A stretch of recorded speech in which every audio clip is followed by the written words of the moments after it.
Just could. It was Monday, May 3rd, 2021. Yes, it is the day, and this is the day. It's Monday. And yep, it is what it is. But boy, I gotta say, when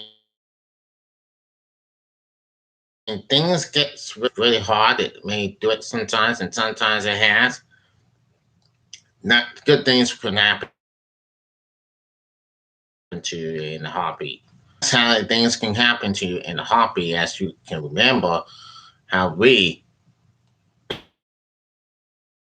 and this whole stuff going on. Of us, this is how it's going to be.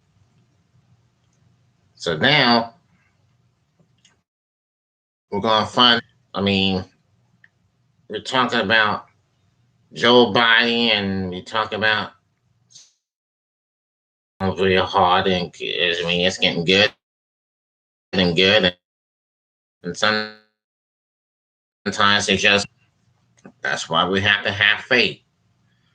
That's why we have to have faith for real. It just knows about the deal. I know that we have some technical issues, as you always know, and that's what the world's going to be. And yes, responsible for it just happened so far and so fast. It happened 2 weeks ago when Andrew Brown Jr. was shot. And that's what like this that what happened. So I'm on live stream now on this studio on YouTube, and we're going to Elizabeth City, North Carolina. It says, now what happened to Andrew Brown Jr.? Now, the Reverend Al Sharper issued a powerful call for transparency and the liberties in North Carolina. Cone just see what at the innovation earning service at the shots in Elizabeth City. You don't need time to get a tape out. Put it out. Let the world see what there is to see. If we got nothing to hide, then what are you hiding? He said. To loud applause.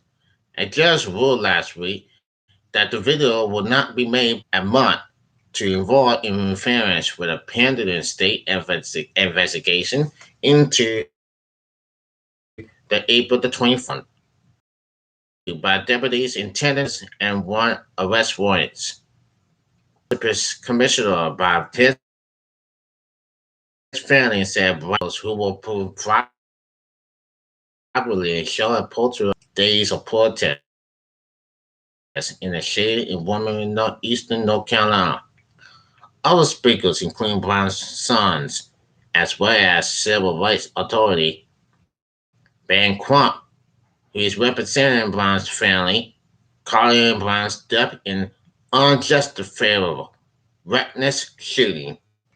Crump told mourners the legal team will continue fighting for justice and transparency, just like they did for Floyd when Derek Chauvin found guilty of three odd charges.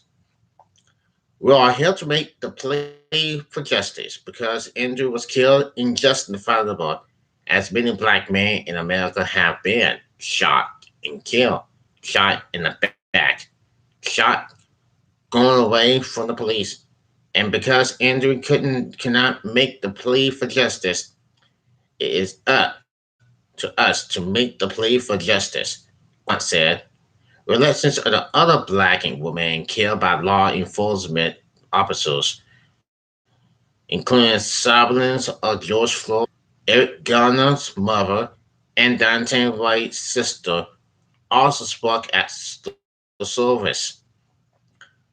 Bridget Floyd described the sleepless nights, long days, heartaches and pain. Killing of her brother by a police officer in Minnesota, who was later convicted of murder. At the Brown's funeral, she told reporters it was important for her to come to North Carolina to show support for his family.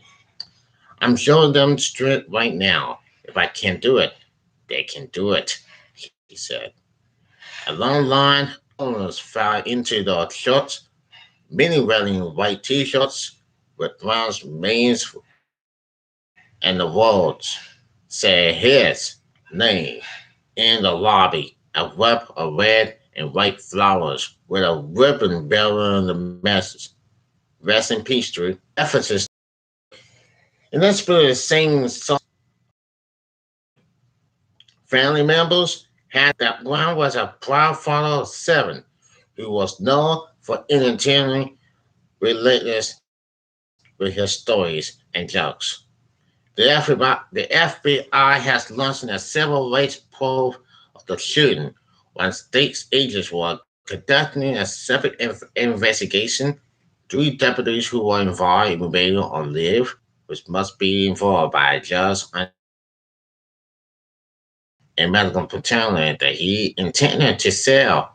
Brown had a criminal history dating back, saying that Brown posed no threat and was driving away from deputies. The sheriff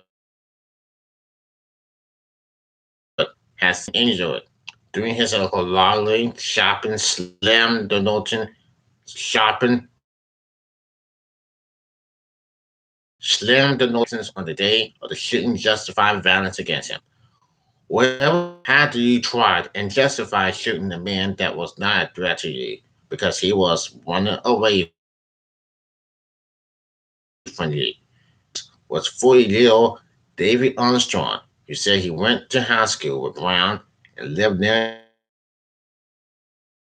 him.